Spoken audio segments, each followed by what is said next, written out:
Hello दोस्तों, मैं रजनीकांत। मेरे YouTube channel study with Rajni में आपका स्वागत है। आज हम लोग भारत में डचों के आगमन के बारे में पढ़ेंगे। डच मूल रूप से नीदरलैंड के निवासी थे। इनकी मुद्रा गिल्डर है।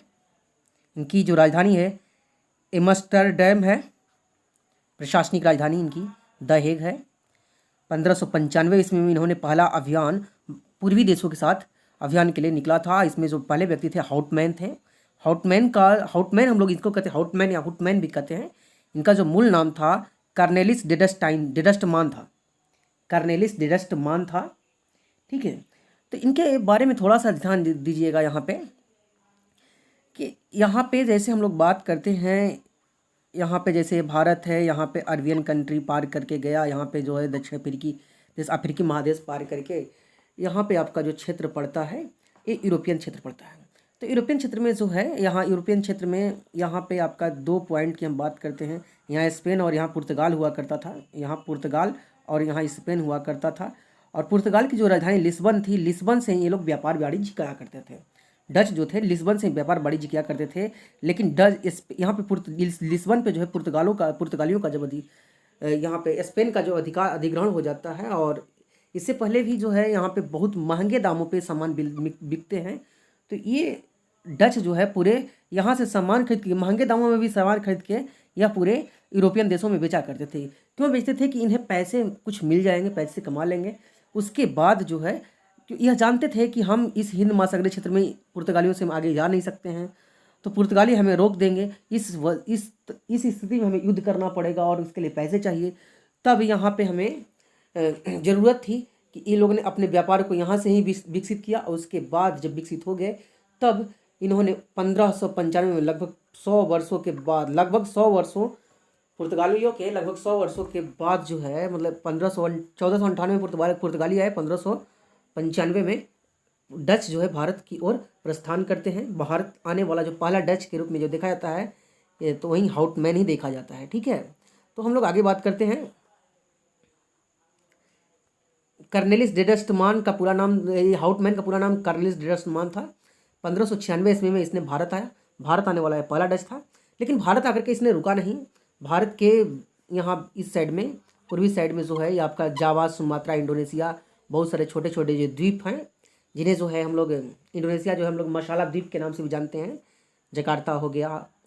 तो यहाँ पे जो है इन्होंने अपना अड्डा जमाया, क्योंकि इसको यहाँ पे अड्डा जमाना यहाँ पे आसान था, जबकि भारत में इसकी अपेक्षा यहाँ पे बहुत सारी कठिनाइयाँ होती। 1602 ईस्वी में जो है, इसी समय 1602 ईस्वी में कंपनी इनकी स्थापित हो गई, जिसका नाम था वेरिगंदे ओस्ट इंडीज़, जिसको हम लोग United East India Company of Netherland के नाम से जानते हैं। United East India Company of Netherlands के नाम से जानते हैं। इसकी स्थापना 20 मई 1602 ईस्वी को हुई थी। 20 मई 1602 ईस्वी को हुई थी। यह कंपनी जो है, ध्यान दीजिएगा यहाँ पे थोड़ा सा इसके बारे में हम लोग देखते हैं। यह कंपनी जो है अधिकतम मुनाफा देने वाली कंपनी थी। जितनी भी यूरोपियन कंपनियां थी, व्यापारिक कंपनियां, उन कंपनियों में सबसे ज़्यादा मुनाफा देने वाली जो कंपनी थी United East India Company of Netherlands. किसको मुनाफा देती थी? अपने शेयर धारकों को। उसके भी शेयर मेंबर्स, जितने शेयर मेंबर्स थे उनको जो है ये सबसे ज़्यादा मुनाफा देती थी। और इन मुनाफा में कितना, तो लगभग 200 वर्षों तक उसने जो प्रति वर्ष जो 18% मुनाफा दी। 18% मुनाफा प्रति वर्ष इसने दिया। 65 लाख एक गिल्डर इसमें स्थापित करने में जो है 65 लाख रुपये 65 लाख गिल्डर लगे थे, क्योंकि गिल्डर वहाँ की मुद्रा है, ठीक है। और स्टार्टिंग में जो है ये नीदरलैंड्स के जो उस समय शासक थे, उनके द्वारा जो है 21 वर्षों के व्यापार के लिए, पूर्वी जगत में व्यापार करने के लिए इनको अधिकार मिला था। और अधिकार के साथ साथ इन्हें सैन्य कार्यवाही का भी अधिकार मिला था, और संधियां और व्यापार करने का अधिकार मिला था। क्यों भाई? क्योंकि यह जानते थे कि पुर्तगाली हमसे आगे हैं, और स्वाभाविक है कि जब भी हम यूरोपीय देशों में सामान लाएंगे, वहाँ से पूर्वी देशों के साथ सब ले आकर के जो बेचेंगे, तो यहाँ पे कार्रवाई तो होनी निश्चित है, यहाँ पे संघर्ष होना निश्चित है। इसलिए इनको सैनिक कार्रवाई के लिए छूट दी गई, और इनको संधियों करने की भी छूट दी गई थी।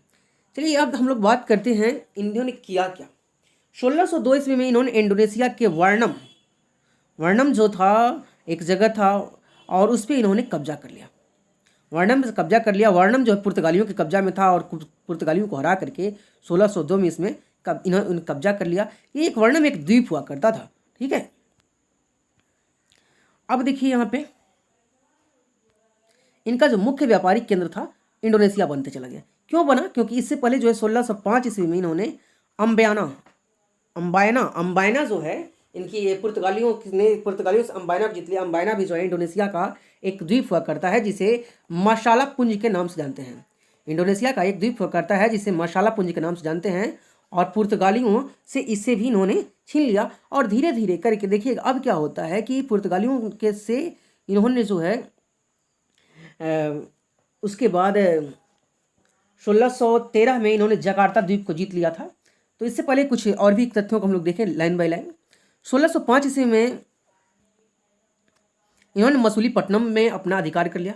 मसूलीपट्टनम जो है भारत का यह तटवर्ती क्षेत्र है, ध्यान दीजिएगा। आंध्र प्रदेश का जो क्षेत्र है, आंध्र प्रदेश के आसपास में यहाँ पे मसूलीपट्टनम आपको मिलेगा। तो मसूलीपट्टनम जो है, मसूलीपट्टनम इन्होंने पहली डच फैक्ट्री कोठी स्थापित की। तो कोठी कहने का तात्पर्य है कि ये लोग कोई फैक्ट्री वगैरह जो स्थापित उस तरफ से नहीं करते थे, एक गोदाम बनाते थे, ठीक है। तो सबसे पहले गोदाम जो है मसूलीपट्टनम में इन्होंने बनाया। तो यह वेरी वेरी इंपॉर्टेंट क्वेश्चन है कि डचों ने भारत में पहली कोठी अपनी कहाँ स्थापित की थी? तो मसूलीपट्टनम में। और यहाँ मसूलीपट्टनम में कोठी भी स्थापित की और यहाँ पे जो है अपना ये एक केंद्र भी स्थापित करते हैं। ऐसे जो है इनकी स्थापना जो है मसूलीपट्टनम की बादे गेह ने की थी। जो बादे गेह जो था नौसेना नायक था, उस समय का जो नौसेना नायक था वो बादे गेह था और उसने किया। इसमें मसूलीपट्टनम से जो है यहाँ पे नील की जो व्यापार की जाती थी। क्योंकि वस्तुतः यहाँ पे देखा जाता है कि डचों को मशाला द्वीप पे यानी इंडोनेशिया पे अधिकार होने की वजह से वहाँ से उनकी मसाला की पूर्ति हो जाती थी। तो उन्हें भारत से और भारत के जितने भी व्यापारिक केंद्र थे वहाँ से उन्हें सिर्फ वो लोग अधिकांशतः चीज़ों में सिर्फ कपड़ा और नील की खेती वगैरह नील वगैरह की व्यापार ज़्यादातर किया करते थे भारत के साथ, ठीक है। इन्होंने 1613 ईस्वी में जकार्ता को जीत लिया। जकार्ता जो इंडोनेशिया का राजधानी है, उसके वहाँ पे जो उस समय राजधानी नहीं हुआ करती थी, जकार्ता द्वीप हुआ करता था। और जकार्ता द्वीप को 1619 ईस्वी में इन्होंने बैटाविया नामक एक नगर की स्थापना की, जो ही बैटाविया जो है आज जकार्ता के नाम से जाना जाता है। नेक्स्ट हम लोग बात करते हैं 1623 ईस्वी में अम्बायना में जापानियों एवं अंग्रेजों की हत्या की हो गई। अब क्या होता है कि 1623 ईस्वी में जापानियों एवं अंग्रेजों की हत्या हो गई। अब क्या होगा कि स्वाभाविक सी बात है कि जापानी और अंग्रेज जितने भी है आग बबूला हो जाएगा, अंग्रेज इनको छेड़छाड़ करना स्टार्ट कर देंगे, ठीक है। 1601 अब यहाँ पे क्या होता है कि अंग्रेज जो है डचों को सीमित करना शुरू कर देते हैं। 1641 में जो है इन्होंने मलक्का को जीत लिया। ध्यान दीजिएगा, डचों ने जो है 1641 ईस्वी में मलक्का को जीत लिया। मलक्का के बारे में हमने बताया था कि मलक्का जो है यहाँ पे इधर इंडोनेशिया के आसपास में इधर क्षेत्र में मलक्का पड़ता है। मलक्का, मलाया, ये सब द्वीप हैं। तो ये पड़ता है। तो मलक्का को इसने अधिकार कर लिया। और इसके बाद 1656 ईस्वी में इसने सिलोन को जीत लिया। 1656 में 1656 में इन्होंने सिलोन को जीत लिया। सिलोन को जीतने के बाद यहाँ पे थोड़ा सा अब हम लोग भारतीय क्षेत्र में जब हम बात करें, भारत के क्षेत्रों में देखें तो 1618 ईस्वी में उस समय तत्कालीन जो खुर्रम जो हुआ करता था, खुर्रम शासक नहीं था उस समय, शाहजादा हुआ करता था। तो शाहजादा खुर्रम जो था उसके साथ व्यापारिक संधि होती है और व्यापारिक संधि में शाहजादा खुर्रम ने डचों को भड़ौच, बम्बई, अहमदाबाद, आगरा, बुरहानपुर में फैक्ट्री लगाने के लिए दे दिया। 1610 ईस्वी में यहाँ पे देखिएगा कि पुलिकट पे इन्होंने अपनी जो है फैक्ट्री स्थापित की थी। दूसरी फैक्ट्री जो इसे इन्होंने देखा जाता है इसे तो पुलिकट में स्थापित की थी। टकसाल, इसमें इन्होंने सबसे महत्वपूर्ण चीज़ है कि यहाँ पे इन्होंने टकसाल का निर्माण किया। टकसाल जहाँ उसे कहते हैं जहाँ पे रुपये या सिक्के ढलते हैं या बनते हैं। जैसे हम लोग बात करते हैं, जैसे घर में हम लोग पढ़ते हैं या फिर किसी कई बार अगर पैसे मांगते हैं, बार बार डिमांड करते हैं, तो गार्जियन बोलते हैं क्या मेरे पास टकसाल खुला हुआ है। तो यही टकसाल की बात करते हैं। टकसाल जो है, टकसाल मतलब क्या है, यहाँ पे मुद्रा अंकन, मुद्रा की छपाई होती है। ऐसे मुद्रा की छपाई का सबसे पहला जो मतलब यूरोपियन जो मुद्रा लाने वाला था, मुद्रालय बनाने वाला था, तो वह यूरोपियन था। यूरोपियन भी मुद्रालय बनाए थे, लेकिन उनकी चर्चा मैंने आपके पिछले क्लास में नहीं किया था, ध्यान में नहीं रहा। तो यूरोपियन भी टकसाल की स्थापना किए थे, ठीक है। तो ये पुलिकट जो है पुलिकट में टकसाल की स्थापना करते हैं। इसमें जो स्वर्ण सिक्का बनता है, इन स्वर्ण सिक्का को पैगोडा कहा जाता है। क्वेश्चन पूछ सकता है कि स्वर्ण सिक्का किसके स्वर्ण सिक्का को पैगोडा कहा जाता था? तो डचों के स्वर्ण सिक्का को पैगोडा कहा जाता था। यहाँ पे जो है पुलिकट में इन्होंने बारूद का कारखाना भी स्थापित किया, वस्त्रों का व्यापार भी यहाँ आरंभ हुआ था और इसको इन्होंने अपना मुख्यालय बना लिया। अपना जो है मुख्यालय, अपना हेड क्वार्टर इन्होंने भारत में पुलिकट में पहले बनाया। यह मुख्यालय 1690 ईस्वी तक रहा। नागपट्टनम में 1690 के बाद यह मुख्यालय शिफ्ट हो गया। ठीक है, यह मुख्यालय नागपट्टनम में शिफ्ट हो गया और तब तक, जब तक बेदरा का युद्ध नहीं होता है तब तक यह उनका मुख्यालय रहता है। ठीक है, तो बेदरा के युद्ध के बारे में आगे बनी रहिएगा, बेदरा के युद्ध के बारे में हम लोग चर्चा करेंगे। चलिए यहाँ पे हम लोग बात करते हैं। नेक्स्ट है 1616 ईस्वी में सूरत में जो है इन्होंने सूती वस्त्र का कंपनी स्थापित किया, फैक्ट्री मतलब फैक्ट्री लगाया। सूती वस्त्र मतलब यहाँ से लेते थे, खरीदते थे, यहाँ रखते थे और सबसे ज़्यादा मुनाफा का जो क्षेत्र हुआ करता था इनका, यह सूरत हुआ करता था। डचों के मुनाफे का सबसे महत्वपूर्ण क्षेत्र हुआ करता था वह सूरत था।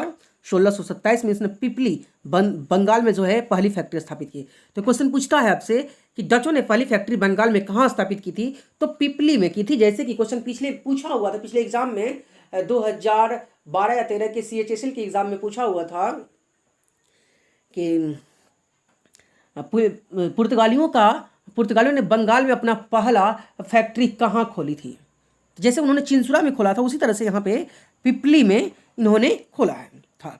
ठीक है, तो नेक्स्ट हम लोग बात करते हैं 1641 में इसने आंध्र प्रदेश में बिमलीपट्टनम में, जो आंध्र प्रदेश के बिमलीपट्टनम में इन्होंने अपना एक फैक्ट्री डाली। ठीक है,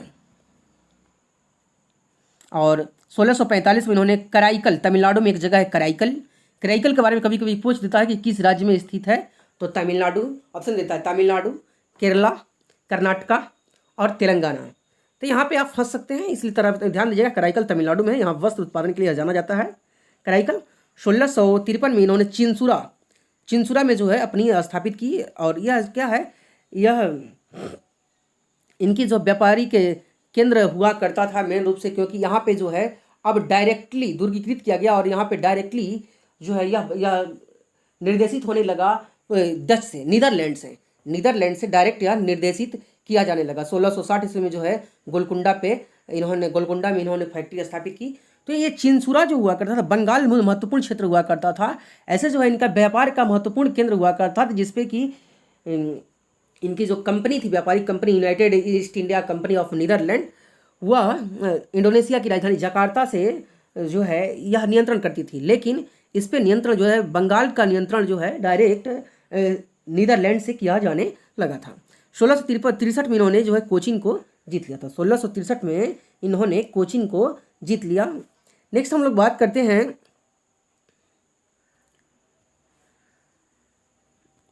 नागलवाचे और पालकोल्लू। यहाँ नील की खेती की जाती थी और रंगाई की जाती थी। यह जो है आंध्र प्रदेश में जगह है और यहाँ पे जो है भारत में जो सबसे ज़्यादा भारत में जो है मसाले जो होते थे, मसाले से ज़्यादा जो सूती वस्त्रों को महत्व देते थे नीदरलैंड वाले। जो डच थे भारतीय सूती वस्त्रों का ज़्यादा महत्व देते थे, क्योंकि इन्हें मसाले का जो पूर्ति होती थी वह इंडोनेशिया से हो जाती थी। इंडोनेशिया के बारे में हम लोग बात करें तो आज इंडोनेशिया जो है विश्व की सबसे बड़ी मुस्लिम कंट्री है। इंडोनेशिया विश्व की सबसे बड़ी मुस्लिम कंट्री है। ठीक है, जावा सुमात्रा द्वीप जो है इंडोनेशिया में ही है ऐसे। चलिए हम लोग बात करते हैं 1717 ईस्वी में भारत के जो मुगल सम्राट हुआ करते थे, मुगल सम्राट फर्रुखशियर जो थे, फर्रुखशियर ने एक फरमान जारी किया और फरमान जारी कर दिया अंग्रेजों को, जो व्यापार के लिए फरमान जारी कर दिया कि पूरे उत्तरी भारत में आप व्यापार वाणिज्य कर सकते हैं अंग्रेजों के लिए। तब अंग्रेजों ने जो है डचों के ऊपर हावी होना आरंभ कर दिया। अंग्रेज तो ऐसे पहले से भी चाहते नहीं थे, लेकिन अंग्रेज उस समय मजबूर थे, क्योंकि लगभग 1717 के पहले जब देखा जाए तो लगभग 39% पूरे यूरोपियन व्यापार का 39% व्यापार डचों के द्वारा की जाती थी। समझे, 39% व्यापार डचों के द्वारा की जाती थी। समझिए डच कितना इंपॉर्टेंट, डच कितना आगे थे। यहाँ पे क्या होता है कि उसके बाद यहीं से यह डचों का पतन स्टार्ट हो जाता है, यहीं से स्टार्टिंग होता है। देखिए डचों के बारे में जो है फर्रुखशियर का फरमान जारी होता है, पर भारत में जो है इनका वर्चस्व धीरे धीरे कम होने लगता है, अंग्रेज इनसे लड़ने लगते हैं। अंततः 1759 ईस्वी में 1759 में अंग्रेज और डचों के बीच एक महत्वपूर्ण और निर्णायक युद्ध होता है, जिसका नाम है वेदरा का युद्ध। अंग्रेज और डच के बीच एक निर्णायक युद्ध होता है, वेदरा का युद्ध, जिसे हम लोग जो बंगाल में वेदरा स्थित था, इसमें जो है प्रतिबंधित कर दिया गया। ध्यान दीजिएगा, इसमें जो है बंगाल में बहुत ज़्यादा यहाँ पे पूरे भारत में व्यापार के लिए बहुत ज़्यादा प्रतिबंध कर दिया गया इनको पहले कहा गया कि आप सैनिक कार्रवाई नहीं कर सकते हैं और सैनिक कार्रवाई नहीं करेंगे, और यहाँ पे सिर्फ केवल क्या कर सकते हैं आप, व्यापार कर सकते हैं। स्वाभाविक सी बात है कि केवल व्यक्ति व्यापार करने आएगा, दूसरा आदमी लड़ेगा, उसको लड़ाएगा, तो कब तक यहाँ पे टिक पाएगा। और स्वाभाविक सी था यहाँ पे यह टिक नहीं पा रहे थे, और उसी समय जो है यूरोप में भी लड़ाई छिड़ गई, और यूरोप में जब लड़ाई छिड़ गई तो उसके बाद जो है 1795 ईस्वी में पेरिस की एक संधि होती है। 1795 में एक पेरिस की संधि होती है जिसमें डचों को या नीदरलैंड को कहा गया कि आप भारत में व्यापार नहीं कर सकते हैं, और मतलब भारत की इसके बाद जो भारत की जितनी भी कोठियाँ थी और उसको जो है अंग्रेज़ों ने अपने कब्जा में कर लिया, अपवाद में सूरत को छोड़ करके, क्योंकि सूरत को बहुत कोशिश करने के बाद डचों को यह दिया गया था। डचों द्वारा बहुत कोशिश की गई कि सूरत को दे दी जाए, क्योंकि इनका महत्वपूर्ण व्यापारी केंद्र था, सबसे ज़्यादा इन्हें मुनाफा यहीं से हुआ करता था। तो अब देखिए सूरत में क्या हुआ, सूरत में इन्होंने व्यापार करना आरंभ किया, लेकिन बाद में इनके मन में क्या आया, उसके बाद 1824 ईस्वी में इन्होंने जो है सूरत को अंग्रेजों को पुनः बेच दिया, और इस तरह से नीदरलैंड क्या हुआ, समाप्त हो गया। भारत नीदरलैंड का जो शासन था, नीदरलैंड जो भारत में जो व्यापार वाणिज्य करता था, वह उसके क्षेत्रों से उसका समापन हुआ। तो क्वेश्चन पूछ सकता है आपसे कि नीदरलैंड भारत से पूर्णतः कब गया, तो 1824 ईस्वी में नीदरलैंड पूरी तरह से या डच पूरी तरह से भारत से चले गए थे। ठीक है, तो इस तरह से हम लोगों ने डचों के आगमन के बारे में बात किया। अगले वीडियो में हम लोग बात करेंगे अंग्रेजों के आगमन की बात करेंगे, भारत में अंग्रेजों का आगमन, उससे रिलेटेड बात करेंगे। हाँ, आप लोग का MCQ का सीरीज एक अलग चलता रहेगा, MCQ आप लोग को अलग से मिलते रहेंगे, वो भी जैसे एक सीरीज में ही चलते रहेगा। वो चैप्टर खत्म होने के अगले दिन आपको MCQ आ जाएगा। ठीक है, तो देखने के लिए धन्यवाद। अगर आपको वीडियो पसंद आया तो लाइक ज़रूर करें, शेयर करें, सब्सक्राइब करें। ठीक है, धन्यवाद।